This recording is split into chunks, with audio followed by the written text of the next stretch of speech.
Nama Syekh Subakir sudah tak asing lagi bagi sebagian besar masyarakat Jawa. Beliau merupakan generasi pertama Wali Songo yang dikenal sebagai orang yang berhasil menumbali Pulau Jawa yang terkenal angker dan wingit. Beliau juga berhasil bernegosiasi dengan Danyang Jawa, sang pelindung gaib tanah Jawa, untuk menyebarkan Islam di Jawa dengan beberapa syarat. Di dalam kitab Musarar diceritakan bahwa pada masa dahulu Pulau Jawa terkenal sangat angker dan kondisinya tak karuan. Pengaruh magis di tanah Jawa masih begitu kuat, di mana banyak jin dan setan menghuni setiap sudut tanah Jawa yang saat itu masih berpenduduk hutan belantara. Suatu hari, Sultan Turki saat itu, yaitu Sultan Muhammad I, mendapatkan petunjuk untuk melakukan penyebaran Islam di Pulau Jawa. Maka diutuslah rombongan para alim ulama untuk mendatangi Pulau Jawa guna syiar Islam. Sayangnya, hampir seluruh rombongan tersebut tewas dikarenakan perbuatan para lelembut penduduk tanah Jawa yang tidak mau menerima ajaran Islam.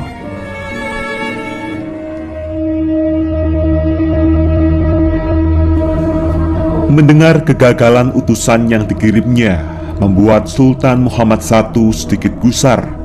Akhirnya, ia pun memerintahkan seorang yang terkenal alim, ahli ruqyah, memiliki kemampuan untuk berinteraksi dengan dunia gaib, serta memiliki keahlian dalam membabat tanah yang angker.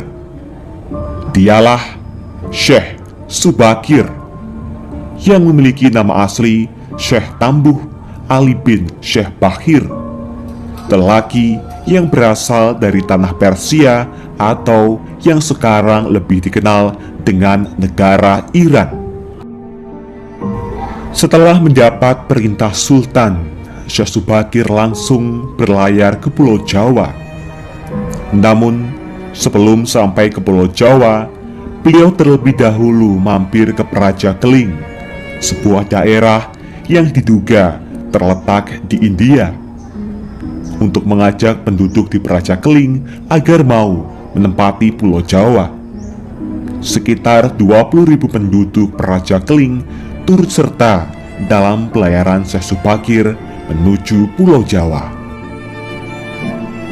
Sesampainya di Pulau Jawa, Syekh Subakir langsung menuju ke Gunung Tidar yang diyakini sebagai titik pusat dari tanah Jawa. Di puncak Gunung Tidar, Syekh Subakir memasang tumbal berupa batu hitam yang sudah dirajah. Batu tersebut dikenal dengan nama Aji Kolocokro, yang mampu menetralisir daya magis negatif dari bangsa jin. Selama 3 hari 3 malam, batu tersebut mengeluarkan hawa yang sangat panas, sehingga membuat para lelembut terpaksa menyingkir ke Laut Selatan Jawa.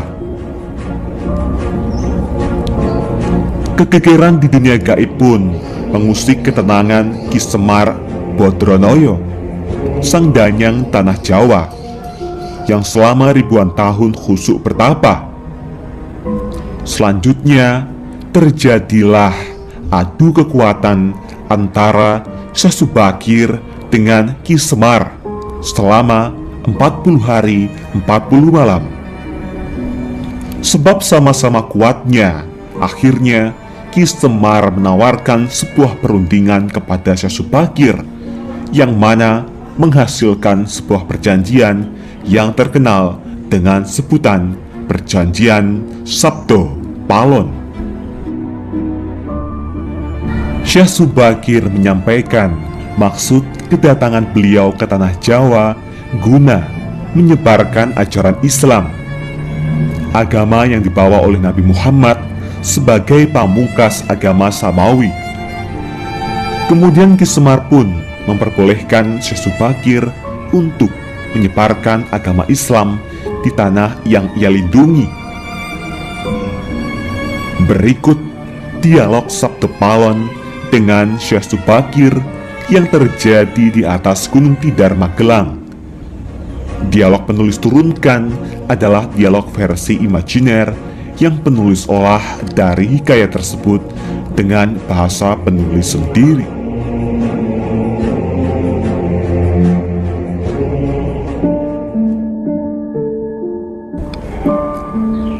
Syekh Subakir. Kisanak, siapakah Kisanak ini? Tolong jelaskan kepada saya. Sabto Palon. Aku ini Sabto Palon, pamomong atau penggembala tanah Jawa sejak zaman dahulu kala. Bahkan sejak zaman Kadewatan, para dewa, akulah pamomong para kesatria leluhur. Dulu aku dikenali sebagai Sang Hyang Ismoyo Jati, lalu dikenal sebagai Ki Lurah Semar Bodronoyo, dan sekarang zaman Mojopahit ini namaku dikenal sebagai Sabto Palon. Syekh Subakir. Oh, berarti Kisanak ini adalah Danyang atau penguasa tanah Jawa ini? Perkenalkan Kisanak, namaku adalah Syekh Subakir, berasal dari tanah Syam, Persia. Sabto Palon. Ada hajat apa gerangan Jigantiko rawuh di tanah Jawa ini? Syekh Subakir. Saya diutus oleh Sultan Muhammad yang bertahta di negeri Istanbul untuk datang ke tanah Jawa ini. Saya tiadalah datang sendiri. Kami datang dengan beberapa kawan yang sama-sama diutus oleh Baginda Sultan. Sabto Palon. Ceritakanlah selengkapnya Kisanak, supaya aku tahu duduk permasalahannya. Syekh Subakir. Baiklah. Pada suatu malam, Baginda Sultan Muhammad bermimpi menerima wisik atau ilham, wisik dari Yang Akarya Jagat, Gusti Allah, Zat yang Maha Suci lagi Maha Luhur. Diperintahkan untuk mengutus beberapa orang alim ke tanah Jawa ini. Yang dimaksud orang alim ini adalah sebangsa pendeta, brahmana, dan resi di tanah Hindu. Pada bahasa kami disebut ulama. Sabto Palon. Jadi Jigantiko ini termasuk ulama itu tadi? Syekh Subakir. Ya, saya salah satu dari utusan yang dikirim Baginda Sultan. Adapun tujuan kami dikirim kemari adalah untuk menyebarkan pewaras suci atau ajaran suci amadar agama suci, yaitu Islam. Sabto Palon. Bukankah Kisanak tahu bahwa di tanah Jawa ini sudah ada agama yang berkembang, yaitu Hindu dan Buddha, yang berasal dari tanah Hindu? Buat apa lagi Kisanak menambah dengan agama yang baru lagi? Syekh Subakir. Biarkan Kawula Dasih yang memilih keyakinannya sendiri. Bukankah Kisanak sendiri sebagai danyangnya tanah Jawa lebih paham bahwa sebelum agama Hindu dan Buddha masuk ke Jawa ini, di sini pun sudah ada kapitayan atau kepercayaan? Kapitayan atau ajaran asli tanah Jawa yang berupa ajaran Budi. Sabto Palon. Ya, rupanya Kisanak sudah menyelidiki Kawulo Jawa di sini. Memang di sini sejak zaman sebelum ada agama Hindu dan Buddha sudah ada kapitayan asli. Kapitayan adalah kepercayaan yang hidup dan berkembang pada anak cucu di Nusantara ini.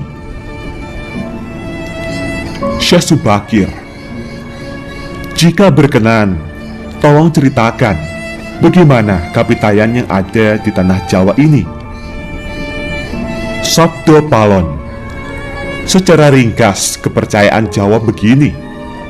Manusia Jawa sejak dari zaman para leluhur dahulu kala meyakini ada Sang Maha Kuasa yang bersifat tan keno kinoyo ngopo. Tidak bisa digambarkan bagaimana keadaannya. Dialah pencipta segala-galanya. Bawono Agung dan Bawono Alit, jagat besar dan jagat kecil, alam semesta dan alam manusia. Wong Jowo diyakini bahwa Dia yang Maha Kuasa ini dekat juga dengan manusia. Dia juga diyakini berperilaku sangat welas asih. Dia juga diyakini meliputi segala sesuatu yang ada. Karena itu, masyarakat Jawa sangat menghormati alam sekelilingnya. Karena bagi mereka semuanya mempunyai sukma. Sukma ini adalah sebagai wakil dari Dia yang Maha Kuasa itu. Jika masyarakat Jawa melakukan pemujaan kepada Sang Pencipta, mereka lapangkan dengan tempat yang suwung. Suwung itu kosong, namun sejatinya bukan kosong, namun berisi Sang Maha Ada. Karena itu, tempat pemujaan orang Jawa disebut Sanggar Pamujan. Di salah satu bagiannya dibuatlah sentong kosong atau tempat atau kamar kosong untuk arah pemujaan. Karena diyakini bahwa di mana ada tempat suwung, di situ ada Yang Maha Berkuasa. Syekh Subakir, nah, itulah juga yang menjadi ajaran agama yang kami bawa untuk memberi ageman, pegangan atau pakaian yang menegaskan itu semua. Bahwa sejatinya di balik semua yang wujud ini ada Sang Wujud Tunggal yang menjadi pencipta, pengatur, dan pengayom alam semesta. Wujud Tunggal ini dalam bahasa Arab disebut Al-Ahad, di mana Maha dekat kepada manusia. Bahkan lebih dekat Dia daripada urat leher manusianya sendiri. Ajaran agama kami menekankan budi pekerti yang agung, yaitu menebarkan welas asih kepada alam gumebyar, kepada sesama titah atau makhluk. Lihatlah Sang Danyang, betapa sudah rusaknya tatanan masyarakat Majapahit sekarang. Bekas-bekas perang saudara masih membara. Rakyat kelaparan, perampokan, dan penindasan ada di mana-mana. Ini harus diperbarui budi pekertinya. Sabdo Palon, aku juga sedih sebenarnya memikirkan rakyatku. Tatanan sudah bubrah. Para pejabat negara sudah lupa akan dharmanya. Mereka saling sikut untuk merebutkan jabatan dan kemewahan duniawi. Para pandito juga sudah tak mampu berbuat banyak. Orang kecil salang tunjang bersusah payah mencari pepangan. Zaman benar-benar zaman edan. Syekh Subakir. Karena itulah mungkin Sang Mahajawata Agung menyuruh Sultan Muhammad Turki untuk mengutus kami ke sini. Jadi, wahai Sang Danyang Tanah Jawa, izinkanlah kami menebarkan wewarah suci ini di wewengkon atau di wilayah kekuasaanmu ini. Sabto Palon, baiklah jika begitu, tapi dengan syarat-syarat yang harus kalian patuhi. Syekh Subakir, apa syaratnya itu, wahai Sang Danyang Tanah Jawa? Sabto Palon, pertama, jangan ada pemaksaan agama, dharma, atau kepercayaan. Kedua, jika hendak membuat bangunan tempat pemujaan atau ibadah, buatlah yang wangun bangunan, luarnya tampak cakrak atau gaya Hindu Jawa, walau isinya dalamannya Islam. Ketiga, jika mendirikan kerajaan Islam, maka ratu yang pertama harus dari anak campuran. Maksud campuran adalah jika bapaknya Hindu, maka ibunya Islam. Jika bapaknya Islam, maka ibunya harus Hindu.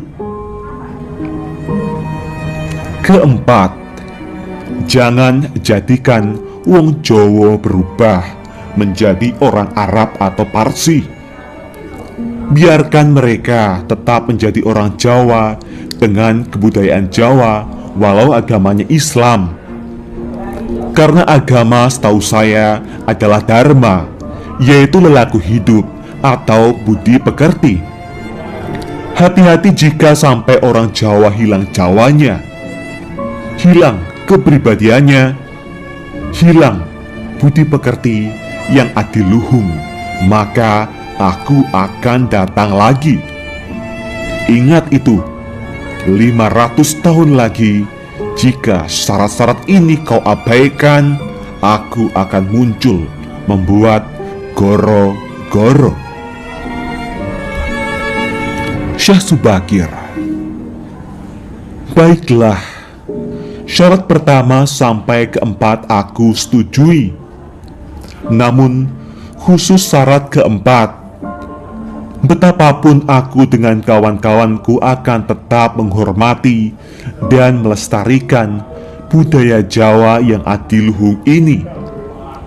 Namun, jika suatu saat kelak karena perkembangan zaman dan ada perubahan, maka tentu itu bukan dalam kuasaku lagi. Biarlah Gusti Kang Akarya Jagat yang menentukannya.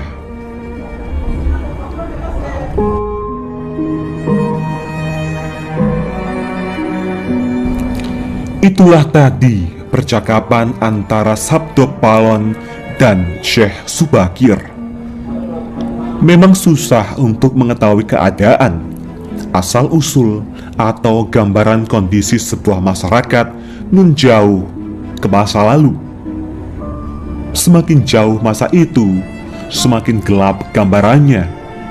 Namun, upaya-upaya ahli sejarah dan lainnya untuk menguaknya patut dihargai.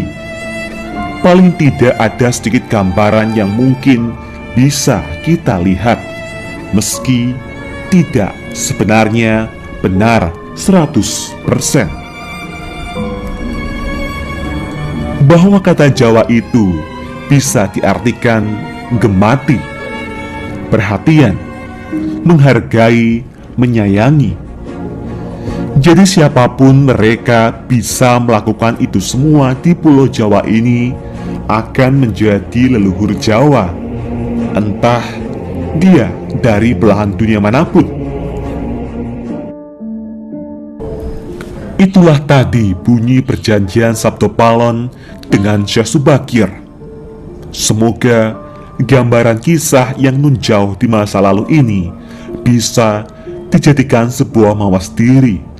Dan jangan sepenuhnya kisah ini ditelan mentah-mentah dan selalu ambil sisi positifnya. Bagaimana tanggapan Anda semua mengenai asal-usul penyebaran agama Islam di tanah Jawa ini? Apakah Anda mempercayainya? Tulis komentar Anda di kolom komentar. Jangan lupa like, komen, dan subscribe. Jangan lupa bagikan informasi ini. Semoga bermanfaat.